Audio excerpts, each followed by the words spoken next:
Hello बच्चों, चलिए इस प्रश्न को देखते हैं।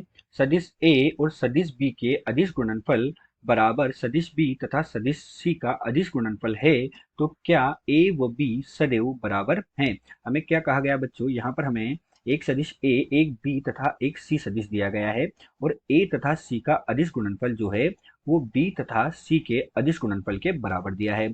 और हमसे पूछा गया है कि क्या इस स्थिति में ए व बी जो होंगे ये सदैव बराबर होंगे। तो चलिए बच्चों, सर्वप्रथम हम इस प्रश्न की मुख्य अवधारणा पर चर्चा करते हैं। और मुख्य अवधारणा में बच्चों हम क्या देखते हैं कि मुख्य अवधारणा को समझने के लिए बच्चों या हम तीन सदिश ए सदिश बी सदिश व सी सदिश का निर्माण कर रहे हैं। तो यहाँ पर बच्चों ये हमारे पास क्या है, हमने मान लिया ये ए सदिश है और हमने मान लिया कि हमारे पास ये सदिश बी है।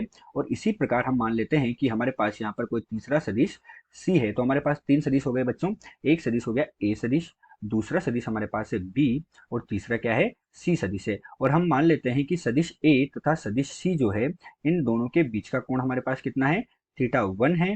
तथा सदिश बी तथा सदिश सी के बीच का कोण हमारे पास क्या है, थीटा 2 है। ये मुख्य उदाहरणा को समझने के लिए हमने ऐसा मान लिया है।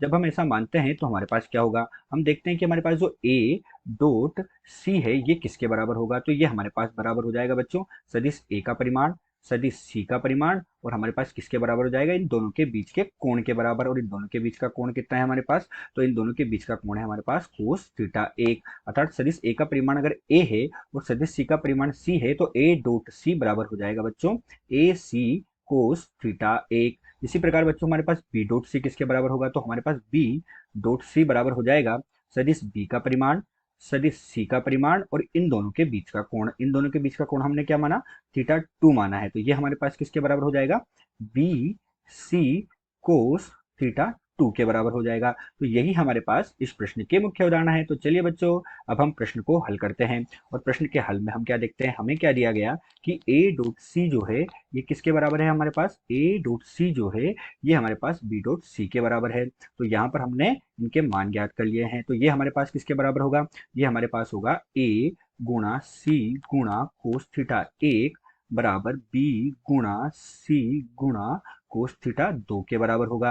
अर्थात हमारे पास क्या होगा बच्चों, ए कोस थीटा 1 बराबर बी कोस थीटा 2 के बराबर होगा। ये मान हमारे पास प्राप्त हुआ। अब हमसे पूछा गया है कि क्या सदिश ए और सदिश बी सदैव बराबर होंगे। तो बच्चों हम क्या देखते हैं कि सदिश ए और सदिश बी के बराबर होने के लिए क्या होना चाहिए, सदिश ए और अगर सदिश बी जो है ये बराबर कब होंगे, तो यदि कोस थीटा 1 कोस थीटा 2 के बराबर है, कोस थीटा 1 बराबर कोस थीटा 2 होगा, तो हमारे पास क्या होगा बच्चों, सदिश ए अर्थात ए वो बी हमारे पास क्या होंगे, बराबर होंगे। कोस थीटा 1 जब कोस थीटा 2 के बराबर है तो हमारे पास ए व बी जो है सदिश ए का परिमाण ए और सदिश बी का परिमाण बी बराबर होंगे।